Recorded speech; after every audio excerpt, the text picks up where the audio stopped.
Додека власта тврди дека преку зголемени даноци ќе се намалела сивата економија, од ВМРО ДПМН сметаа дека тоа во време на сериозна криза би предизвикало економско цунами и затворање на илјадници компании. Лидерот на партијата Христијан Мицкоски предупреди дека оваа владина реформа е целосно промаршена, зашто наместо да им се помогне, дополнително ќе ги осиромаши граѓаните. Кога ќе дојдат на власт, вели не само што ќе го укинат новото зголемување, туку и ќе ги намалат даноците. Преминуваат кон следната фаза, тоа е зголемување на даноците, но нека не се грижат, ВМРО ДПМН сето оние даноци кои што тие ќе ги зголемат, ВМРО ДПМН ќе ги врати, ќе ги намали и ќе ја водиме политиката на рамен данок не на 10, туку на 8%. Даноци може тони колку сакаат да покачат, тие даноци се, еве јас ќе ви кажам, за да го добијат аранжманот кој што го преговараат со меѓународни финансиски институции, но тие сакаат тој аранжман да го поврзат со реализација на проектот Бехтел Јенка, каде што ќе се договараат во 4 очи. Сега ќе ги водат, ќе ги зголемуваат даноците за да добијат 1 милиарда да ги задолжат неродените генерации, за да може да договараат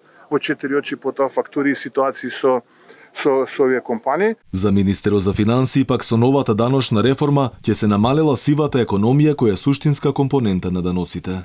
Новата даночна реформа во суштина се однесува на зголемувањето на наплатената маса на даноците, главно преку зголемувањето на опфатот, односно преиспитувањето на преференцијалниот третман на одредени категории, но и воведување на повеќе обврзници во системот, односно намалување на неформалната економија, пишува Бесими. И додека власта ја фали новата даночна реформа, експертите алармираат дека владиниот план може да предизвика катастрофа. Во вакви осетливи времиња може да се размислува само за даночно леснување, но не и за даночно оптоварување. Тајмингот е погрешен. Ова може во неков полет, односно чувство на дека ќе следи можеби развој и така натаму ќе се вратиме во некаква кондиција економска. За сега нема најава на такво нешто и очигледно дека треба ова да се одложи. Реакцијата на бизнисот не е случајна. Ние сите сме затекнати од високите трошоци, прашање